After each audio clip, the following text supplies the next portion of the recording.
This is Bill and Deb North of the Florida Weekend Warriors, and in this adventure, we are at Big Mammoth Cave National Park. It's in Bowling Green, Kentucky, just right off I-65. Of course, the highlight of the park is the cave itself. There's probably at least a couple dozen cave tours you could take, and you will need a reservation because the park is extremely popular. We wish we would have stayed more than one night because the park is so big and there's so much to do. There's all kinds of hiking trails all throughout the park. We decided to camp in the park, and of course it's dry camping and the sites are small. We barely fit. This park is awesome. We'll see you in there.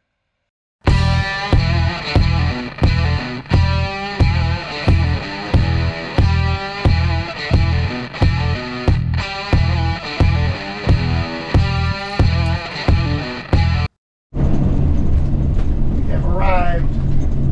Mammoth Cave National Park. All we have to do is find the visitor center. We've arrived. Perfect place to unhook the Jeep is right here at the camp store. Here comes UPS man. We're here at our campsite. We are number 83. There's not a whole lot of sites that will fit a Class A. This one does work. So it's not too level. Some of the pull-throughs are better. So look for a pull-through if you can get one. You can see site number 83. You can see we're not level. It's a beautiful site. We're still 3 inches off level, which is better than we started. It was 15 inches off level. We got a beautiful fire pit. We got some firewood. Firewood's $10.59 at the camp store, but we got a really private site. Got this picnic table that'll last 100 years. It's made of solid concrete. It's beautiful back here. Dry camping. No water, no sewer, no electric. But there is a water spigot, and we're super close to it. Water spigot's right over there. Let's see if there's a tag on it and see if it's portable water. Bathrooms are right here. Let's see what it says.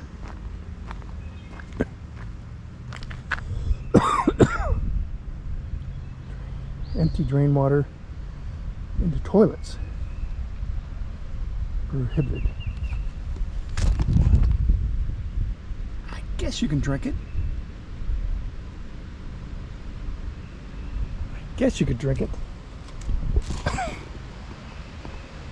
We're not going to drink it, but just pull it out. Let's go check out the bathrooms.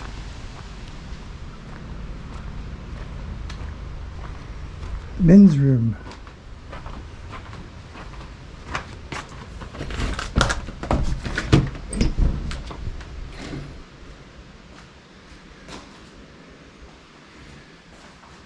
Waterless urinals. And we have a regular toilet. Plenty of toilet paper. Pretty basic. I'm not sure I want to spend a tornado in here. If you want to take a shower, the only place that has showers is the camp store.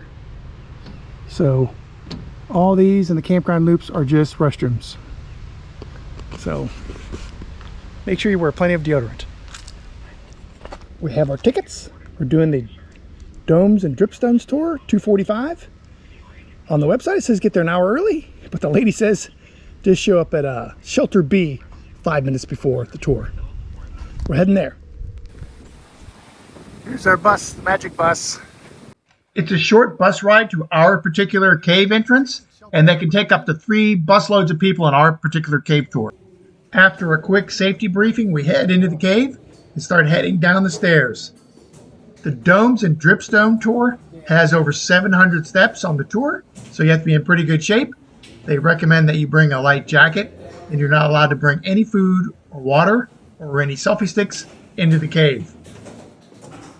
The cave tour lasts about 2 hours, and you come out of the cave at a lower level, so you don't have to worry about walking back up all those stairs. Due to the low light conditions, I had to take all the footage with just my cell phone. Got a good picture here. Let's go a little bit further. Figured out yet? Yeah.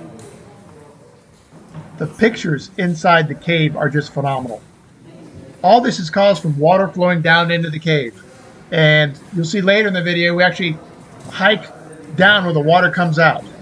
And a lot of the spots just have very low clearance, so you really have to watch your head when you're walking. The guide stops at several places during the tour, so you can snap some photos of yourself. And also, there's several spots where they stop and explain all about the cave, so you can sit down and rest and catch your breath. The dripstone part of the tour was amazing. You just wanted to just look up and just stare at the ceiling.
Before we knew it, the tour was over. We also decided to take the about 45-minute hike each way on the trail right by the bridge at the visitor center that goes down and shows where the water comes out of the cave and empties into the river. A quarter of the way down this same trail is also the traditional entrance to the cave system. We went in there a little bit. We didn't go very far because they had all the lights off. You can also book a separate tour for this. One of the people on our tour had done that, and he said that the dripstone tour was much better than this tour. We really wish we would have booked more than one night at this park. We'd have loved to have done another cave tour, and these things like this ferry, it wasn't running because of low water, but there was so much to do in this park, and we really wish we could have spent more time there. We hope you liked this video.